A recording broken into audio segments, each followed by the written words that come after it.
The following presentation is brought to you by WLSN Radio and the Five Pillar Podcast.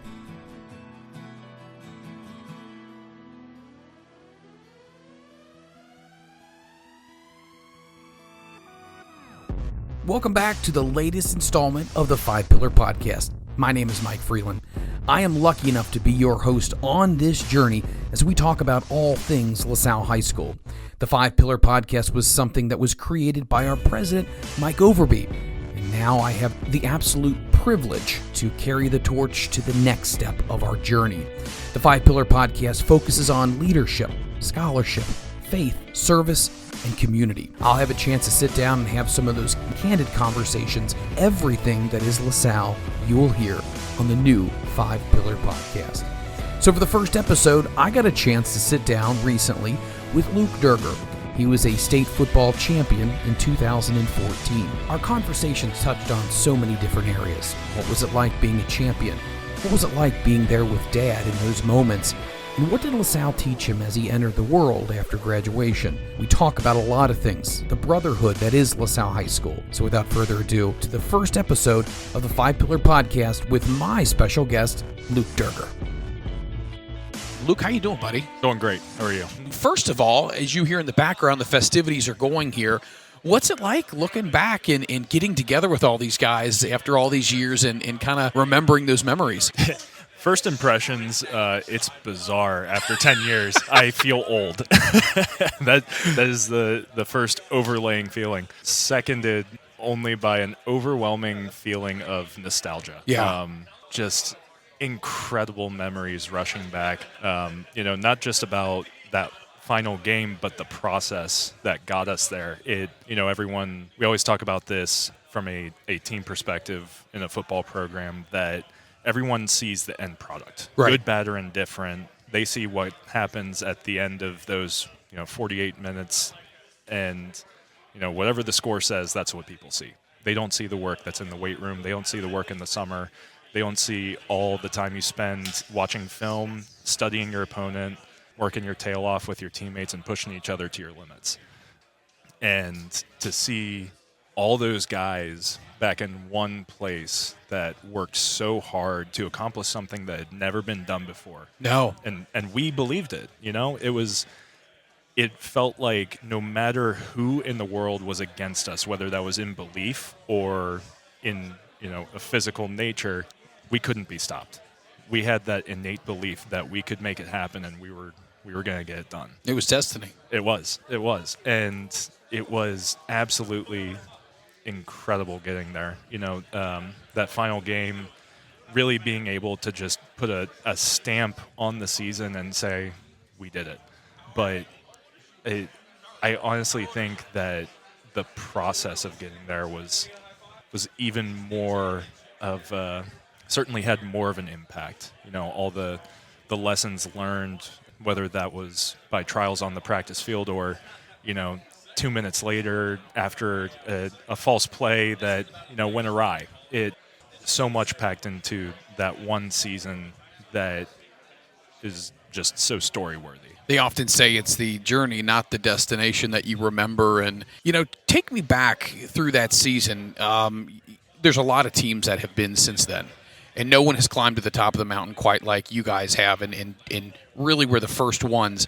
What were some of the obstacles that you guys kind of dealt with when it came to adversity in a season where sometimes things happen great, sometimes they don't? What were some of those moments that you can look back on and go, man, that was kind of a defining moment? I have an interesting and unique perspective on all this, having grown up around LaSalle, the privilege of being able to follow my dad around, season after season, year after year, and getting to see some of the most talented individuals I have ever seen, the DeVere Posies of the world that come through and are just stellar performers, but the season that they have doesn't quite reflect and do justice to what those guys can do on the field. And I think a lot of that came down to us finally locking in that team chemistry and that camaraderie and just the environment. When we were going into, when we were honestly going back to my sophomore year, the year prior to the first state championship season, there was a change in the air, and you could feel it. And the season's record didn't reflect that necessarily. We went 4-6. It wasn't anything super special, nothing to write home about, but it was setting the stage for what was to come. And anything that needed to be squashed, anything that you needed, any fat that needed trimming, it was getting done. And that is what set up our success, because that state championship game in 2014, that wasn't won, December 15th or whatever date it was. It was won January 1st of 2014. Well said. It was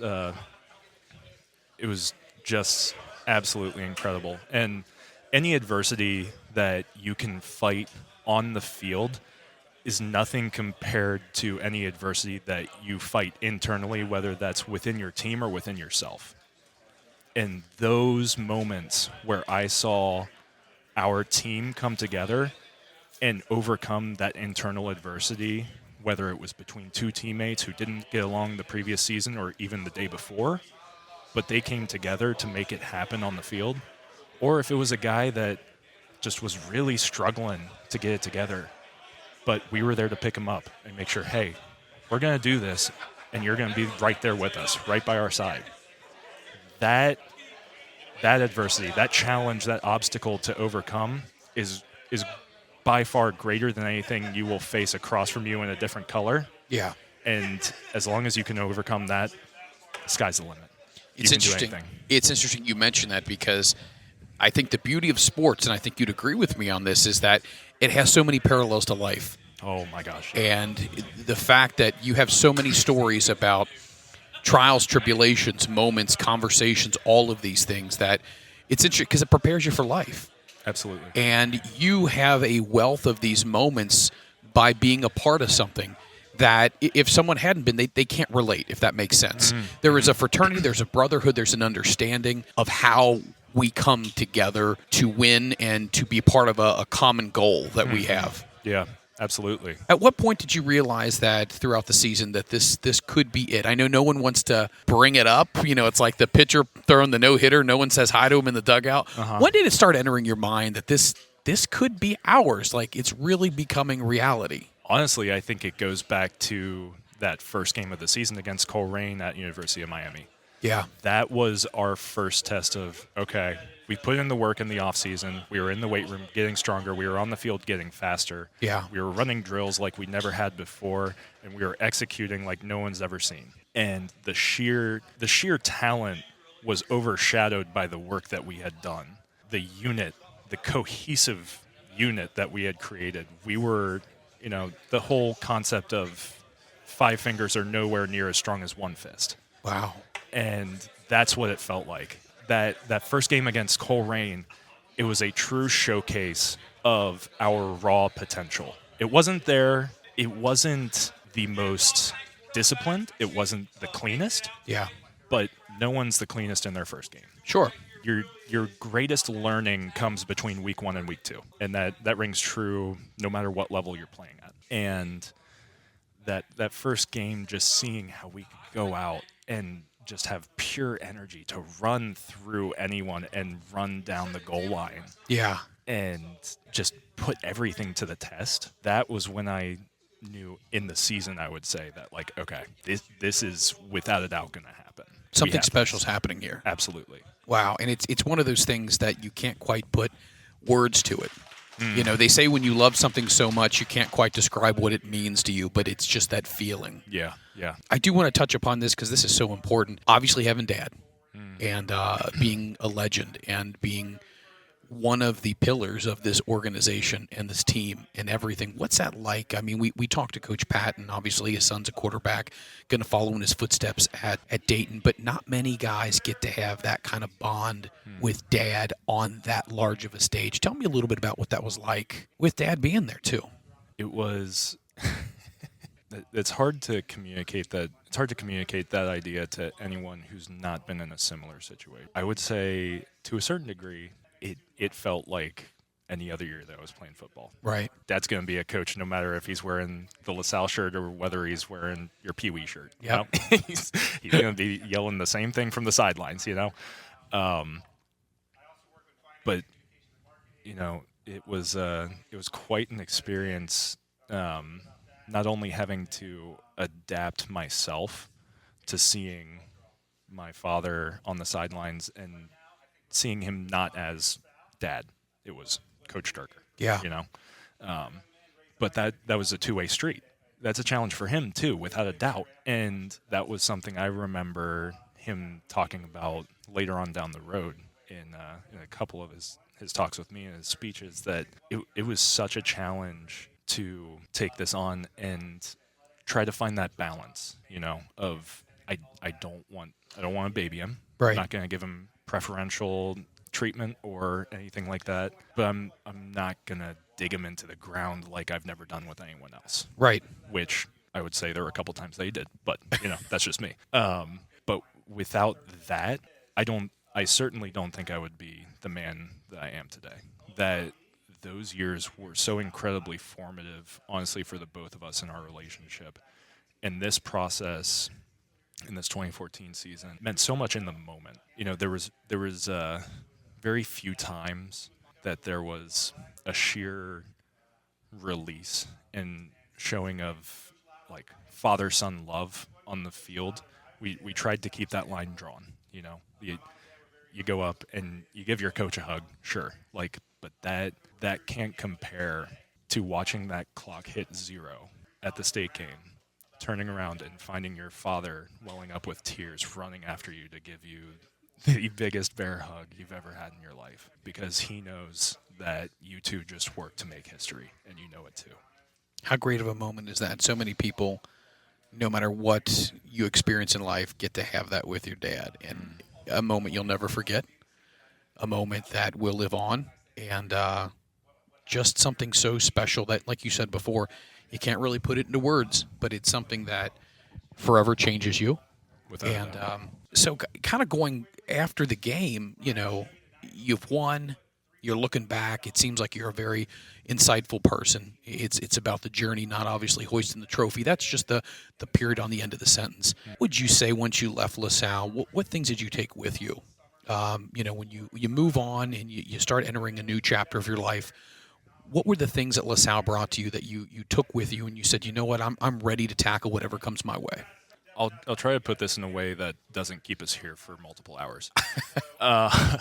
Honestly, the lessons learned and the skills taught and received are innumerable. And honestly, I'm still seeing those pop up today in a way that I didn't expect. So naturally, as you go through any sports program, you're going to have to learn communication skills. You're going to have to learn how to approach conflict with someone else. You're going to need to learn how to release your aggression, but also keep it in control. Sure. But even beyond the sheer lessons that you learn, the teamwork, the family bond, the brotherhood, all of that lives on forever. Like, I have a bond with every single one of these guys that I won't have with anyone else because of what we've been through together, But even beyond that, those soft skills that you have to work through and actually have experience with and learn the hard way in, communication skills, being a leader, understanding what makes different people tick, learning people's motivations and understanding how to approach them about, one situation or another to motivate them or to bring them up or to make sure that they're doing okay.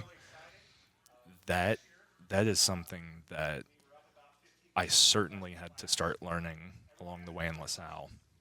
And it set me up for great success into my college career playing at Toledo, and not only on the football field, but also in the classroom, and now into my professional life. I'm learning that there are skills that I still carry through with myself today that are helping me in my professional life to, work with my coworkers and, motivate them and get them excited because you crave that Connection. energy, that Yeah. connection. Yep. Yeah. And if you don't have that within your tight-knit group, your team, it doesn't feel the same. I agree. You feel like you're just working through the motions. You need that connection. You need that energy that, like, we're going to get this done, and we're going to do it to the best of our ability, and we're going to make sure that's better than anyone else can do it. Just like what you said that first game against Coleraine. Yeah. Comes full circle, doesn't it? Absolutely. So what's Luke Doerger doing these days? I am working as a consulting engineer for a construction engineering firm called IMEG. We do a lot of work in the basically construction document area. So working with new builds for local companies or renovations. And I'm specializing on the industrial side, working with lab spaces, manufacturing, stuff like that. And, that engineering piece, honestly, that is something that goes back to, in a roundabout way, a lesson that LaSalle taught me. It set me up to understand that my education and what I can do for myself beyond the field, that comes first. That comes first. Beneath faith, family, academics, football. Yeah. That was the order that my dad set for me, and he's like, hard line. That's No, it. I agree 100%. And that was a difficult process for me personally, because I decided very early on in my mind I want to be an engineer. Suited my skill sets. It involved all of the problem solving and all those little things that made me personally tick. And through my recruiting, that was very difficult. Yeah. For schools to accept. It was, some coaches would stick their hand out to shake hands with me, and it's like, hey, what do you want to do for your major? And stick my hand out, mechanical engineering. Their hand's gone and they're walking away. Wow. And and I don't hold them against them. It's not everyone's thing. Sure. And that was one of the many blessings that I found at Toledo. Was, I kind of cringed a little bit. I was like, mechanical engineering, and the coach was like, I love that, fantastic. Yeah, right. Wow. That was my reaction. I was in awe. I never once had that reaction with anyone else. But they said, we love that. We want you to invest in yourself. We want you to pursue your dreams, in the classroom, off the field, and on the field. We're not going to sacrifice any of that. And that was a godsend. It validates your decision. Absolutely. And it validated my decision, and ultimately, in reflection, it makes me appreciate the standard that was set for me at LaSalle.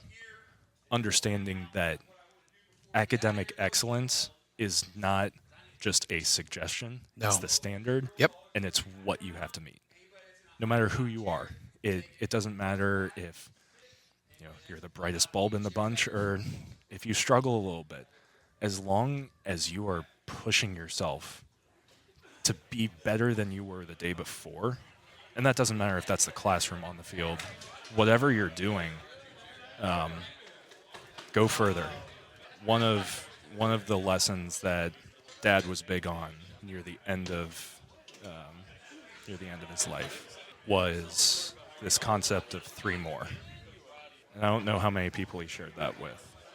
It's a concept that's it's become very dear to me. And what he broke it down to was, no matter what you do, whether it is your academics, your athletic pursuits, your personal pursuits, go the extra mile.